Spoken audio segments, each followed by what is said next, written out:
What ho! Today, away with words, shall hence to grant a caister, to see who makes the grade, examine what's in a name, and to ponder the languages of learning. And if that sounds all Greek to you, it probably is, or Latin, the which, if you with patient ears attend, what here shall miss, our toil shall strive to mend.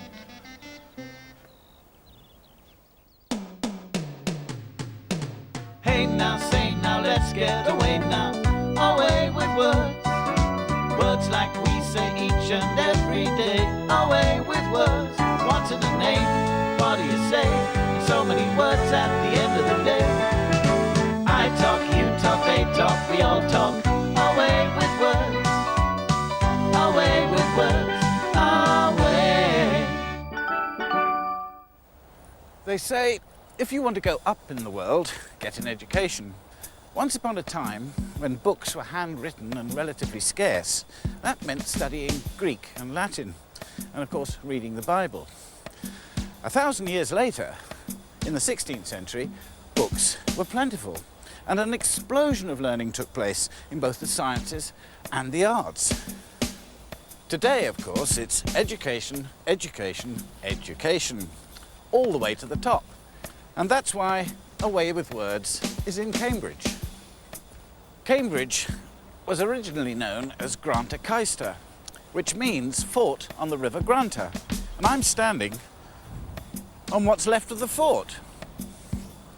By 875, the town was called Grantabridge, suggesting that some bridge or other had made it famous. But when the Normans came, the story goes, they couldn't pronounce Granta, so they changed the name to Cam, hence Cambridge. Personally, I have my doubts about that little tale. Any nation who can get their chops around Place de la République surely couldn't have had a problem with Granta. Anyway, what can we see from up here? There's the University Library, that red brick job over there. Over 5 million books. We can just see the top of King's College and St John's Tower. And unfortunately, no sign of any bridge, which would make sense of Granta Caister and all that stuff. So I think we're probably better off down in the town. Cambridge was just an ordinary market town until 1209, when some scholars from Oxford came to study with the monks at St Radigan's. They liked it and stayed, and so the university was born. One of the best ways to see Cambridge is, of course, from the river. Now, Cambridge may not be the oldest university in England, but it's amongst the top two. The first college was Peterhouse, established in 1284. And over the centuries, the university grew. Clare College, Caius College, St John's, and King's, founded by Henry VI.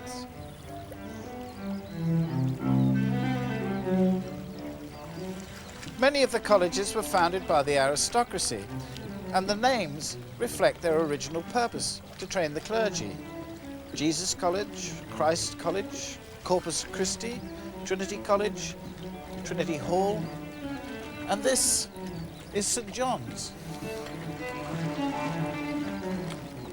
St John's is the second largest college and was founded in 1511 by Henry VII's mother. Studying is important, but it's not all work and no play in Cambridge for the students or the tourists. World Cup! These are French. And over on the starboard we have some Germans.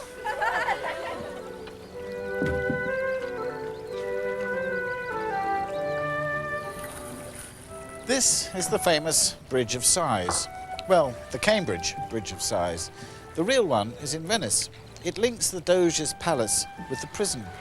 The Doge was also the magistrate, and prisoners were taken before him and sentenced and then led across the Bridge of Sighs to prison. It was usually a one-way trip. Nobody's quite sure why there's a Bridge of Sighs in Cambridge, or in Oxford for that matter.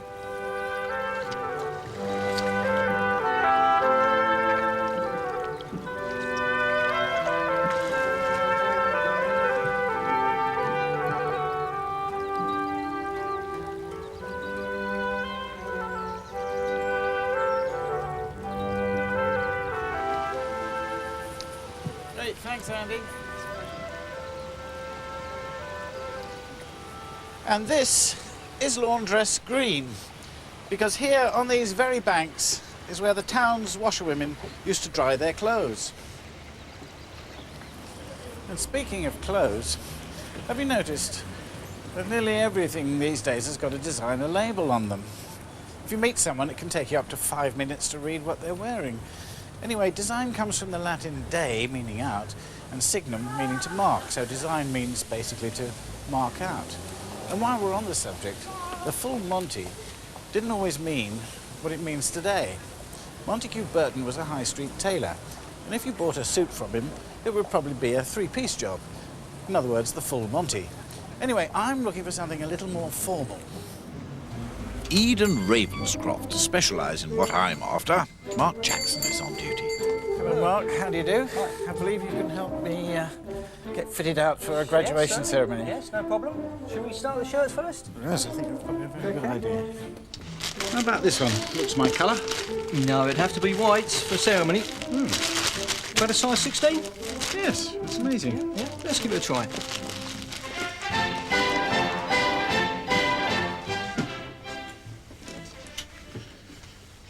The word shirt comes from the Old Norse skurt, spelt S-K-U-R-T, meaning short. And I suppose that's where we get the saying shirty, meaning short-tempered from. I dare say if you had a collar like this to do every day, you'd get quite shirty yourself. I think that's it. How am I doing, Mark?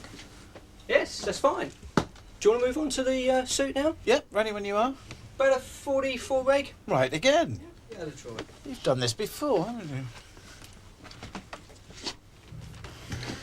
Well, Mark, they're a bit long. I think they need taking up, don't they? Yes, I'm finished. I'll just fill them up. They all come like this, don't they? Yes, I do now. Trousers comes from the Gaelic word trubus, meaning a covering of the leg and loins. And of course Americans call them pants, from the word pantaloon. Pantaloon is an interesting word. It comes from an old Venetian character called Pantaloon, who was part of the Commedia dell'arte, the Italian version of the French harlequinade with Columbine and Pierrot. And indeed in France, trousers are called pantalons. What are these bits, mate? These are the academic bands. A little bit like solicitors' tabs. Do you want to put those on yourself? Solicitors, eh? This is where the money goes. The jacket, Cambridge cufflinks. Okay. The gown. Hence the expression town and gown. The students or the university people had the gowns, and the people in the town had bicycles. I don't know. Is there some connection with the hood and the monasteries and the monks who used to teach? I believe that's where it all sort of stems from, yeah. How is that then? That's fine. Dog's dinner?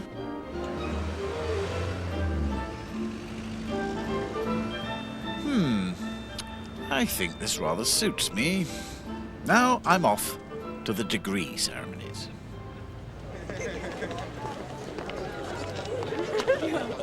These students are on their way to the Senate House to collect their awards. To graduate means to get a degree. Both words come from the Latin gradus, meaning step. A step in the right direction, you could say.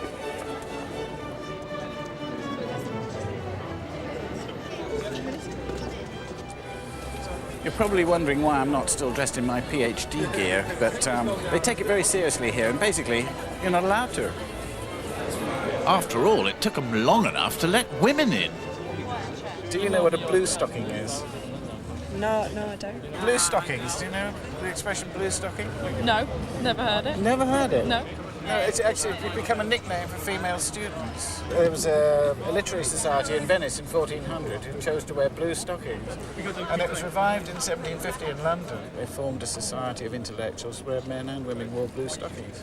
And when female students came to Oxford and Cambridge, they became known as blue stockings. So female students are blue stockings. Right. So you're a blue stocking. Do any of you know where the word chums comes from? Chums. Yeah. Well, students live in chambers, right? And they became known as chamberers, and that got shortened to chums. Oh. Just thought I'd share that with you. It's a program called Away with Words. This is Peterhouse, the oldest of the 31 colleges in Cambridge. At the degree ceremonies, each college is given a specific time to march to the Senate House.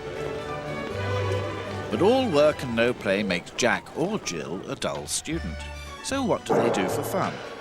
Apart from rugby or rowing or tennis. Tennis? Real tennis.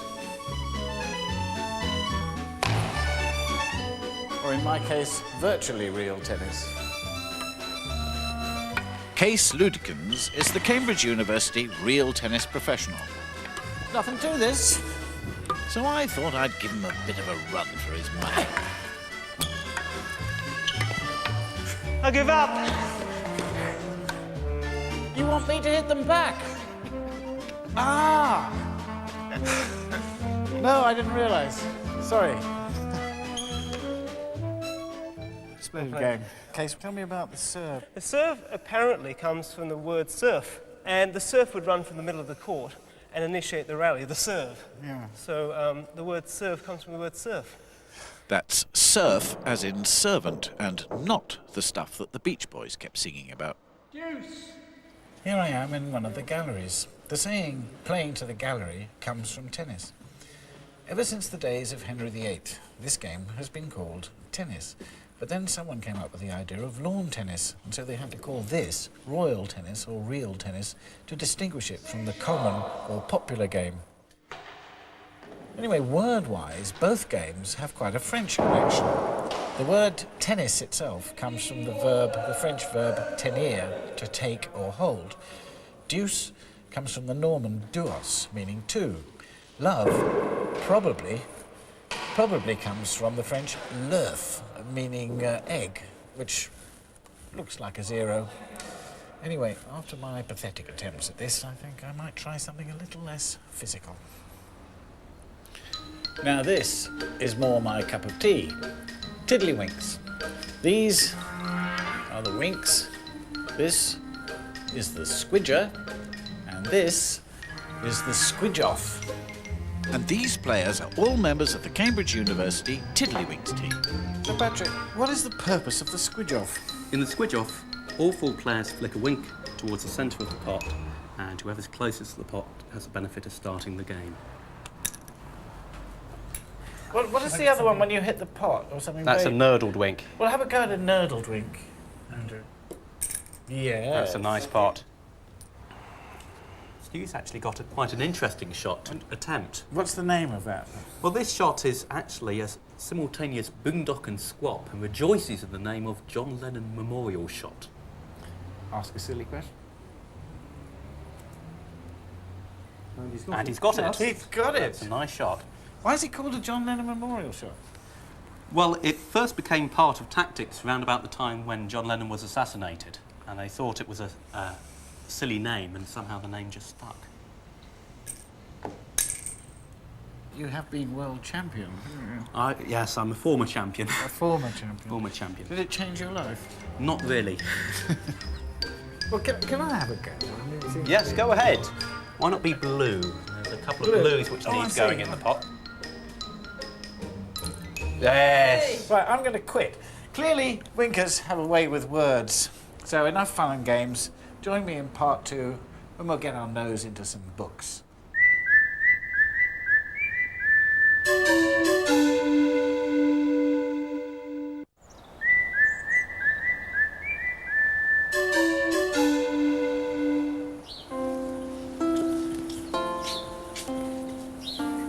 Welcome back to Cambridge and Away with Words.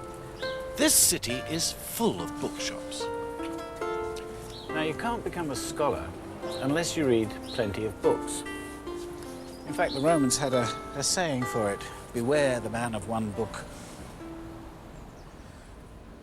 The word book comes from bok, Old English for birch, because the very first written words were scratched onto birch bark. Of course, methods improved over the years, but up until the 15th century, most books were written by churchmen. They were either portions of the Bible or copies of classical text, i.e. Latin or Greek. The word Bible comes from biblos, Greek biblos meaning book. But all the early books were laboriously scratched out by monks using only quill pens. These first books were known as incunabula, the Latin word for swaddling clothes or cradle.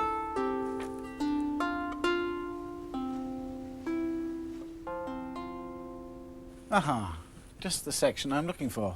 Early printed books. Because in 1456, a German called Gutenberg invented, guess what? A printing press. And soon books were everywhere, available to everyone. And so began something the French called la Renaissance de lettres. The Cambridge University Press was founded in 1521 and has published thousands of books, including works by Sir Isaac Newton and Charles Darwin. And it's thanks to them that students today can study the natural sciences. I'm in the Cambridge Botanical Gardens. And what better place to talk about Renaissance? Renaissance means rebirth. And between the 14th and 16th century, it came to mean an explosion of interest in the sciences and the arts, and of course, language. And if it was written down, it would most likely be in the languages of learning, Greek or Latin. Tulipa or Phanidia Vitalii. The Cambridge Botanical Gardens have an impressive collection of plants and trees, essential for research. I went to find Professor John Parker, the director, to find out why Latin is still alive, at least in the garden. All these plants here, Heracleum, Eryngium, you see, we've got them all named. But John, why is Latin so important to naming of plants these days, in this day and age? It's important because it's all to do with communication. What we need is a way of communicating so that anybody in any nationality can understand what we're talking about. An international botanist language. Absolutely, yes. So it doesn't matter whether you use Chinese pictograms or, write in English, we can understand the Latin names, and it's the same plant for all of us. How does the names break down? Because there's more than one name, isn't there? Usually we have two names. It's rather like having a surname and a forename. Right. And so we'll call something what we call a genus, and that could be like this one here, Pusidanum. And then you could have a type, a member of the family group, Rochelianum in this case. And if somebody called Nora Batty found it, it would be a... it would be called a Battinora, but I mean, it was the same sort of thing, you see. Yes. Well, so that's how we name them. But you don't have to be a botanist or a keen gardener to speak Latin. We all use it, almost every day.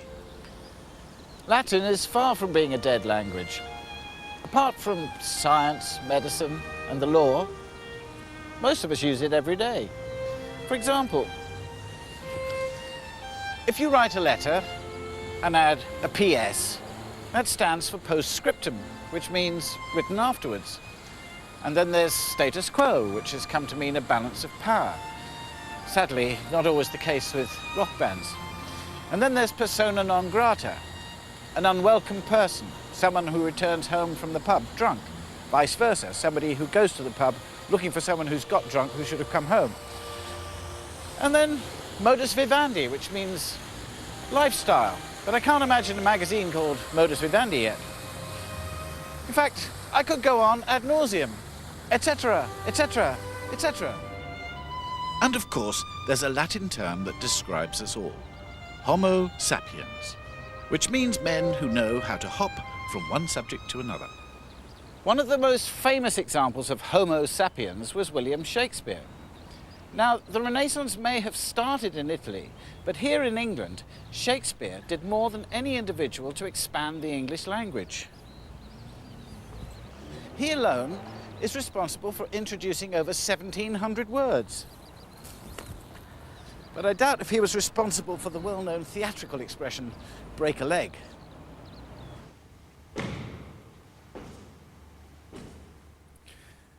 Between 1500 and 1650, over 12,000 new words were coined.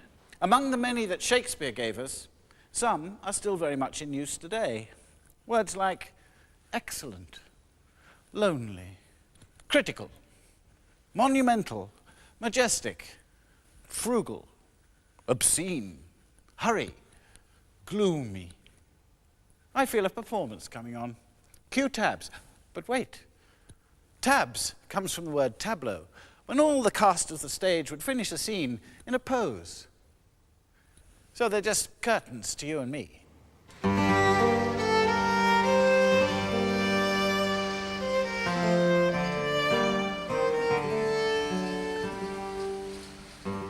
I act more in sorrow than in anger. Vanished into thin air. I'll not budge an inch. All these are Shakespeare's expressions in everyday use, and there's more. Prompt. Tongue-tied. Thank you. A tower of strength. Hoodwinked. In a pickle. It's all Greek to me. I am a man more sinned against than sinning.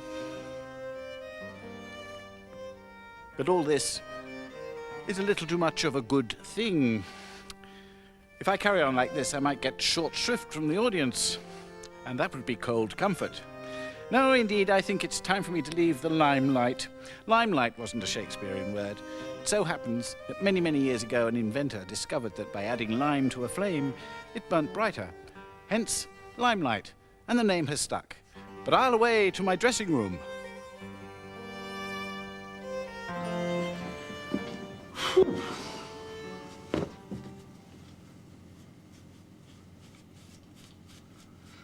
Well, sorry about that hammy performance. We'll go and meet some real actors in a moment. But by the way, the expression ham actor comes from the fact that actors used to use ham fat to remove their makeup. Glad I don't have to. Perhaps I should leave Shakespeare to the experts. I'm in the gardens of Girton College, where the Open Hand Theatre Company rehearse their considerable Shakespeare repertoire. And over there is Romeo and Juliet. It is the east, and Juliet is the sun. Arise, fair sun, and kill the envious moon, who is already sick and pale with grief that thou, her maid, art far more fair than she. This guy's really got it bad. They really had a way with words in those days. These days, a girl is lucky if she gets to hear, "Do you fancy a coffee?" But soft she speaks. Oh, Romeo, Romeo, wherefore art thou Romeo? When she says wherefore, she really means why. Deny thy father and refuse thy name.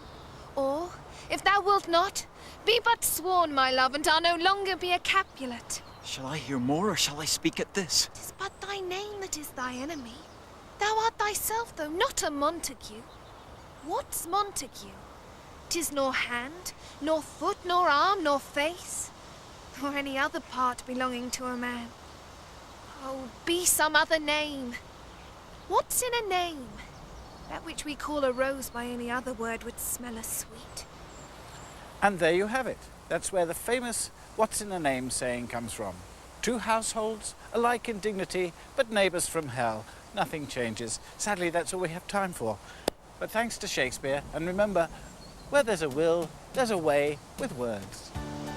What man art thou that thus bescreened in night so stumblest on my counsel? By a name I know not how to tell thee who I am. My name, dear saint, is hateful to myself because it is an enemy to thee. Had I it written, I would tear the word.